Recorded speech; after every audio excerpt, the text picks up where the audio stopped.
being here today. I'm Kayla Scire. I'm an MPP MBA dual degree student at the Heller School concentrating in health policy.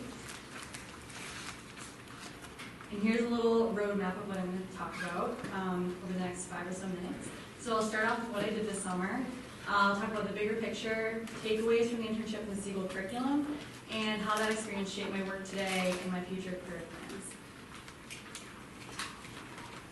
So this summer, through the Segal program, I was at the Massachusetts State House. I was working for Representative Jeff Sanchez, who was the former chair of the Joint Committee on Healthcare Financing. So that's where I started. Mid-July, he was tapped by Robert DeLeo, the speaker, pictured here with Jeff Sanchez, tapped to chair Ways and Means. So I actually followed him to Ways and Means with some of his staff, along with my supervisor, Aaron, who is now the Chief of Staff and Policy for Chairman Sanchez. So I had technically 2 internships this summer. So at the Joint Committee on Healthcare Financing, from the start of my internship till about July, my work was focused on the federal level healthcare proposals that were coming down the pipeline, and looking at specifically how those would affect Massachusetts.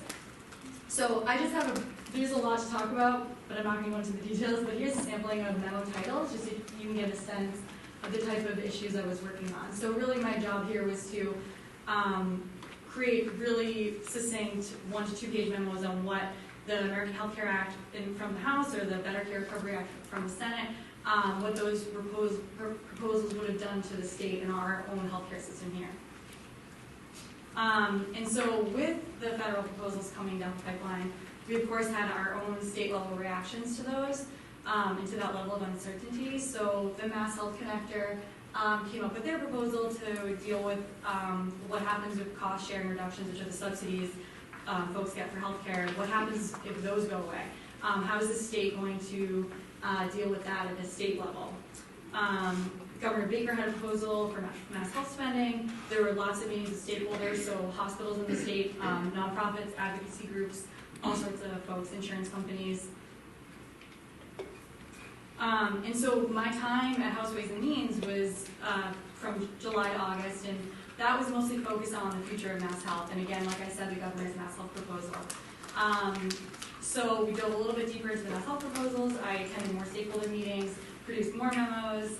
We did a lot of prep on committee hearings, tracking testimony. And so you really get a sense of, because it's such a large issue in the state, you get a sense of sort of what every stakeholder in the state is thinking about these issues. And people are coming at it from all sorts of perspectives. You know, some hospitals, they really count on certain subsidies, and some stakeholders, like advocacy groups, really just want to make sure that low to moderate income people are taken care of. So you get a whole range of opinions from different sectors. And so really, that's all great, and it was an awesome summer. But the bigger picture here, and the reason why I was interested in Segal in the first place, is because I'm passionate about health equity.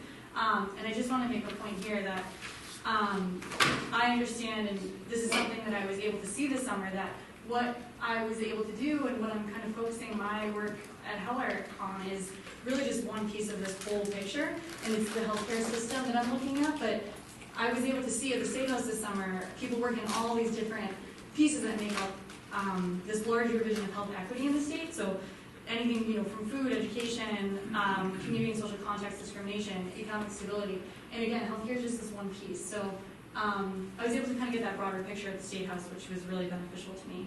And so some takeaways here.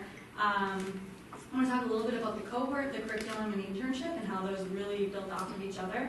So the cohort is amazing, and I've learned so much, and I'm so excited to continue learning more from the way in which different people tackle different problems, what they're passionate about, what drives other people, and sort of learning from that. And then the curriculum, like Susie touched upon, we learned a whole host of things about the core competencies, and I took away from that sort of the work is never done, and also I learned to embrace some of the things that I was actually good at, instead of trying to be a different type of leader and thinking I had to change to be this like very scary, assertive leader in a way that is just not me. So I think our workshops and the time we all spent together was helpful for me to sort of just hone that, those skills, and then bring it into the internship and bring it all into practice. And those all work off each other, right? So we all kind of came back and talked about the internship and talked to each other as a cohort and kind of reflected on how the curriculum played in to that.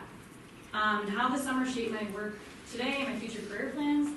Well, I think my biggest takeaway is that I was able to see the public-private partnerships and action in the state that that brought me to the Segal program and had me apply. But I think seeing it and seeing my role the role I could have in it, really sort of just reignited my passion for doing this work in the state of Massachusetts specifically. And I also feel that state government is a place I want to be. So that's affected the policies I'm working on at Heller. It's also affecting what I'm doing on the MBA side. I do want to get more into how nonprofits in the private sector works with state government. So that has really refocused my work at Heller today and my future plans. And also relationships. I think the way in which you interview during the internship process for Segal, I was pushed by Tam to interview at multiple places, even though I knew I wanted to be at the Joint Committee on Healthcare Financing, and having that was so helpful because I'm actually still in touch with one of the people I interviewed with who I didn't accept the internship from, but he is absolutely someone I want to bounce ideas off of and keep in touch with, which I have, so I appreciate that. And this is, I spent some time in the district, which we didn't talk about, but we do hot dog night Tuesdays, and these are some pictures, and that was me grilling, and that's it. Thank you.